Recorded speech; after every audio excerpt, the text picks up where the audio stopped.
Yep. Norgal's the GOAT. Norgal is the GOAT. If I ever had a king, I'd want it to be Norgal. This guy's like, my loyal subjects' lives are worth more than mine. They go before me. All this kind of crap. Dude literally just slicing off his leg in order to save his people. This guy's so freaking amazing. Although, it seems to imply he's not Norgal, which kind of plays into the theory of the idea of him potentially being somebody that's actually important, which is kind of interesting. Now, I don't recall, I think in the previous episode with the priest guy, I don't remember if he actually said Norgal's name. I think he did. But even then, that does sort of imply the idea of, yes, what if this guy is somebody important, and he took upon himself the name of Norgal? He says something effective, Norgal, stay right there, I'm coming to save you, or whatever. So it implies that there was a Norgal.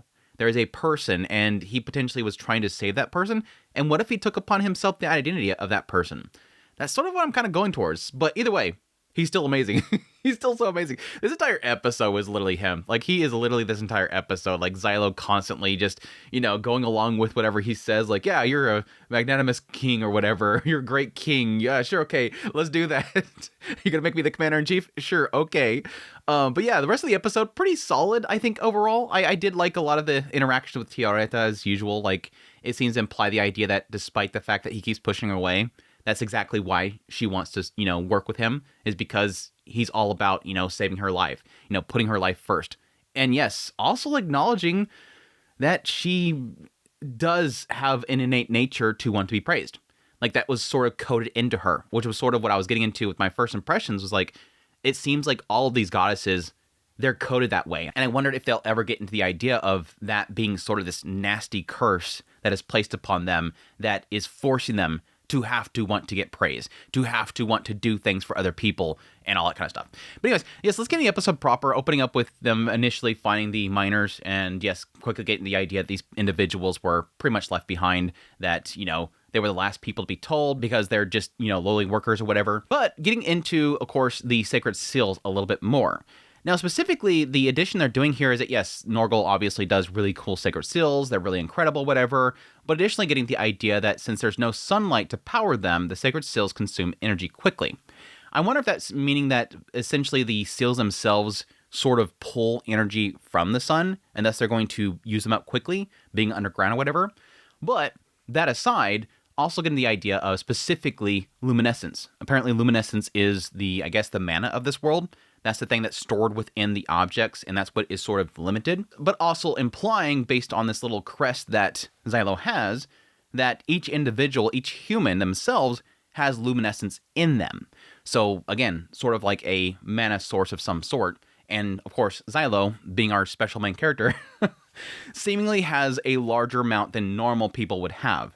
Which does make sense because they imply that, yes, he has like multiple etchings on his actual body. They've actually put these crests upon him to let him do different abilities. One, again, seemingly being that he gets some sort of physical strength that's able to make him leap very, very far. And then additionally, the ability to make things explosive, being able to throw the darts and explode on things. And again, him having such a large amount inside of him allows him to do that more often. But even still, looks like in this episode, he did deplete it. But again, it's because seemingly he's underground, and I'm curious if he was above ground, he'd be able to restore it somehow. They eventually get set up to go retreat after getting everybody equipped before, yes, Norgal implies the fact that, yes, the first person to die, he's going to give the kill order. The first person to die is going to be Xylo. Thank you.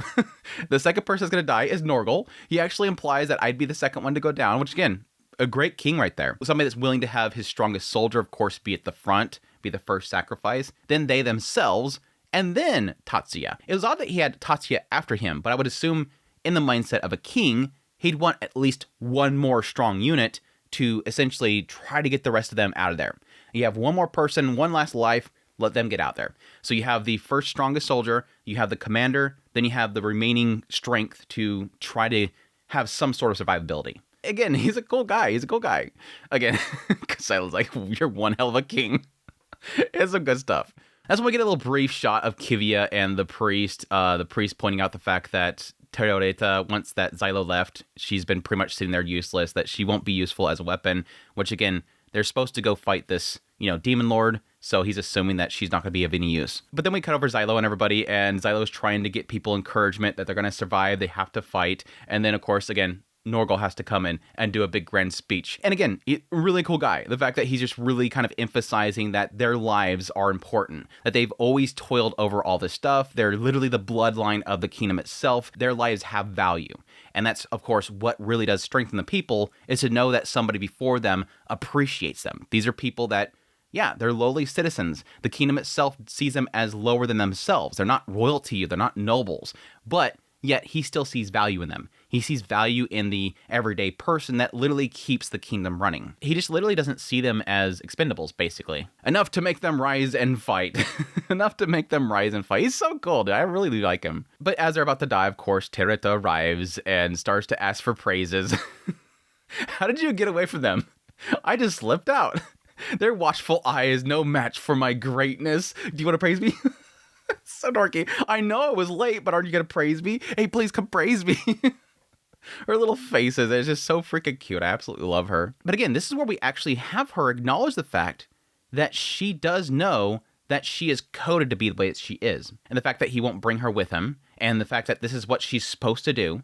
I'm supposed to be doing these things. Why do you keep doing this? Your treatment of me is unbearable. You keep telling me you're not going to use me. This is what I do. This is what I live for. What do you want me to do? And his response to that is what he keeps saying. I don't want to use you. Just keep living on. That's all you have to do. Even if you're going to be useless over on the side here, even if I won't use you, just stay alive. And again, she's like, yeah, I gotcha. That's exactly why I keep trying to work for you. That's what makes you worthy of my grace. And again, I crave praise and exaltation, even if this desire is merely written in my nature. Even she's seeing it.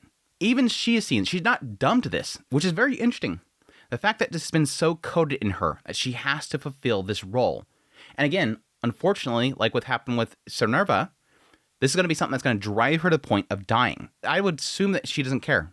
Cernerva didn't care. She did it without even thinking.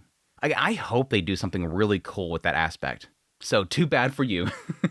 Even if you say so, you can't stop my heart's desires. I just love how proud she is when she says that. It's just so freaking goofy. I love it. But that's when we have the demon lord Lotus show up, and it cuts over to Tirita's face. It's playing into my theory. I mean, it's a very obvious theory, but it's playing into my theory. The fact that I'm going to assume that these demon lords, at least a majority of them, or at least a lot of them, will end up being failed goddesses. They're going to be either goddesses that were put through some sort of experiment. They were going to be goddesses that they were trying to create and it messed up during the creation process. Maybe you have to be of a certain blood, or there's only a certain percentage chance that it'll actually create a goddess, but otherwise it'll just go haywire. I mean, that face could be the idea of seeing something that looks human. I doubt it. Again, the last one they ran into wasn't really like humanoid looking. This one looked very humanoid, and maybe that's what kind of shocked her. But I don't know why they would put that emphasis on her unless it was for a purpose. I think she recognized the individual, or at least sensed that this is potentially a goddess. There's a goddess underneath there. The actual Lotus itself was speaking as well, and that might be the other thing that kind of threw her off. It was saying that I found you. I found you. Now, I'm not going to read too much into the found you aspect, because that could be simply it's looking for humans in this cave, and it finally found them. It's been trying to hunt down the remaining miners in there, and it finally found them. I'm not going to read too much into that. But yeah, it starts to screech. It's messing with everybody, driving them all crazy. And then Tirita embraces Xylo, says that her power of protection and healing is going to be able to alleviate the pain and the effects of it. So kind of implying there that she's not just a lolly Gilgamesh.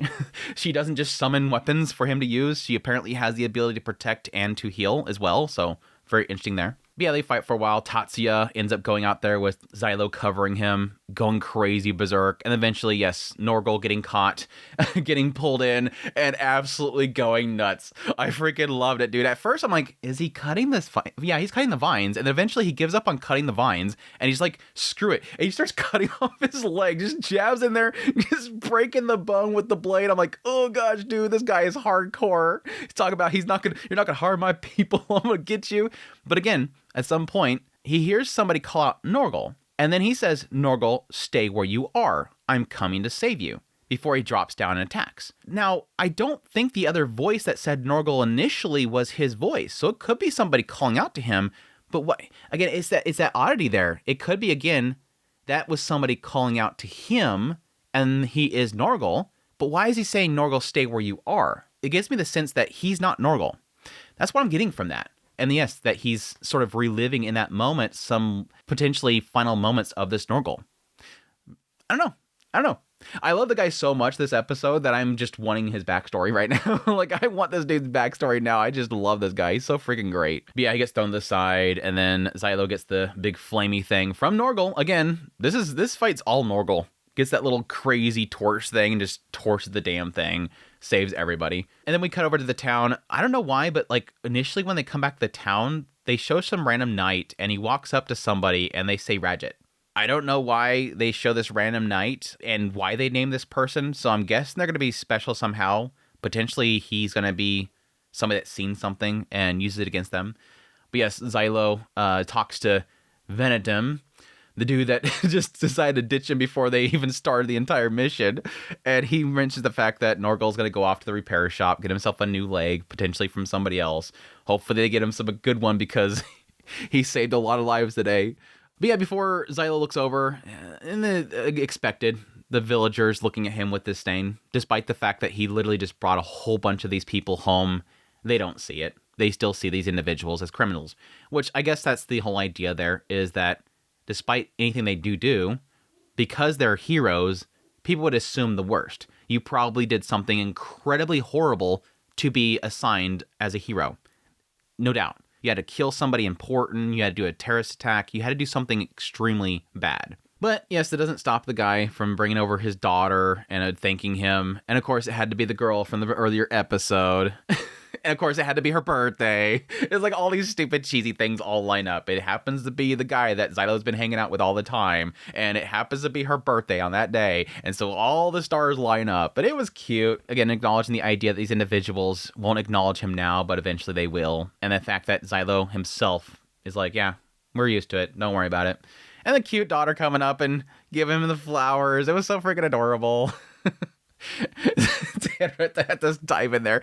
Just so you know, he gets all his power from me, and thus you need to praise me first. You need to give your praise to me first. He takes the flower and gives it to Tiara. It was cute. It was a cute little scene there. Don't make demands of a fellow kid. What are you calling a fellow kid? I was wondering when they were going to start making the little kid jokes and her being like, I'm not a little kid, I'm a goddess, whatever. I kind of assumed that would have happened sooner or later. Yeah, and our last little scene that we had here was the perspective of Kivia. And yeah, the priest basically saying that they broke a whole lot of regulations and protocols and whatnot, and that they should be punished. And her basically saying, hey, look, they saved a lot of lives. No matter if they are heroes or whatever, let them have their praise. Let them have their praise. Unlike you flashing around that crest and did nothing. Kind of implies that little crest is important somehow? Question mark? The thing that he's using, I wonder if it sort of bestows power or something like that. Or I assumed it was just a symbol. This guy is not really powerful. He's just a symbol of the church itself. Again, it didn't show him do anything. But by Kivia saying that, it implies that he can fight. And I'm wondering again, with her pointing that specifically out, that crest out, potentially that thing is powerful somehow. I wouldn't doubt it. With the sacred seals being a thing, could it be potentially a sacred seal? Could it have some sort of potential itself? I'd be curious. Anyways, that's my thoughts on the episode. Pretty decent episode overall. Again, just mostly Norgal being a badass. It made me really love him as a character. I'm curious if we'll get into Tatsuya next. That'd be interesting as well. Give him his moment to shine. I mean, he's been shining plenty up into this point. Dude's just freaking going crazy. And oh yeah, by the way, this episode, he literally just gets these big old guns and grabs a freaking thing and starts pulling it. Like, apparently he can morph his arms. He could have a seal on him that allows him to have, like, insane amounts of strength. But yeah, of course, once it faded, he just kind of sizzles and he just falls over. So again, I'm assuming that's probably a sacred seal as well. But anyways, enjoyed the episode. Looking forward to more. But hope you guys enjoyed this video. As always, if you did, hit the like button down below. If you like this content, you want to support the channel more, become a member. Until next time, y'all take care.